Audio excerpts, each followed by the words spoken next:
নিশ্চয় আমি জানিব পাৰিছোঁ আজি বাজেট অধিৱেশনত অসম চৰকাৰে উদাসীন সত্ৰৰ ভকতসকলক মাহিলী এটা বৰঙণি দিয়াৰ চিন্তা কৰিছে। তাকে জানি আমি অতিশয় আনন্দিত হৈছোঁ।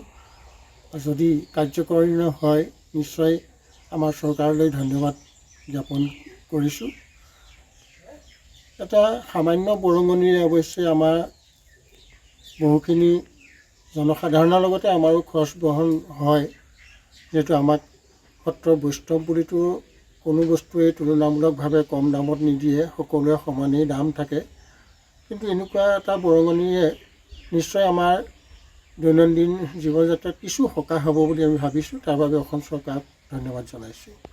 সেইটো এটা বৰ ভাল পদক্ষেপ গ্ৰহণ কৰিছে অসম চৰকাৰে উপাসনা থলীসমূহ, বিশেষকৈ নামঘৰ সত্ৰ অনুষ্ঠান এইসমূহলৈ। তাৰ বাবেও আমি অসম চৰকাৰলৈ ধন্যবাদ জনাইছোঁ।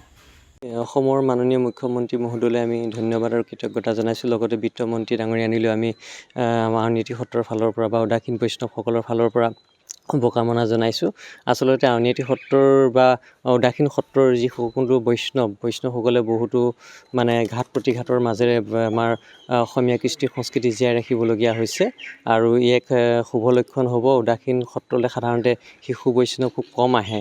ইয়াৰ যোগেদিও এক শিশু বৈষ্ণৱ আহিব বুলি আমি আশা প্ৰকাশ কৰিছোঁ। আৰু লগতে আমি সত্ৰৰ ফালৰ পৰা অসম চৰকাৰক আমি ধন্যবাদ জনাইছোঁ। খুব আমি আনন্দিত হৈছোঁ, ভাল পাইছোঁ।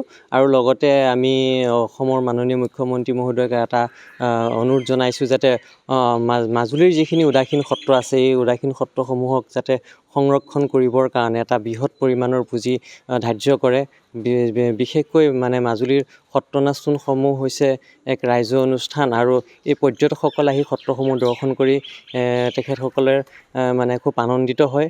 আৰু সত্ৰত বহুতো কৰিবলগীয়া কিছু কাম আছে। আমি অসম চৰকাৰক আহ্বান জনাইছোঁ যাতে মাজুলীৰ যিসমূহ উদাসীন সত্ৰ আছে সেই উদাসীন সত্ৰসমূহক এক বৃহৎ আকাৰৰ পুঁজি ধাৰ্য কৰি যাতে সংৰক্ষণ আৰু সংবৰ্ধনৰ কাৰণে এক অৰিহণা আগবঢ়াব বুলি আমি আশা প্ৰকাশ কৰিলোঁ। নিশ্চয় আমি জানিব পাৰিছোঁ আজি বাজেট অধিৱেশনত অসম চৰকাৰে উদাসীন সত্ৰৰ ভকতসকলক মাহিলী এটা বৰঙণি দিয়াৰ চিন্তা কৰিছে। তাকে জানি আমি অতিশয় আনন্দিত হৈছোঁ।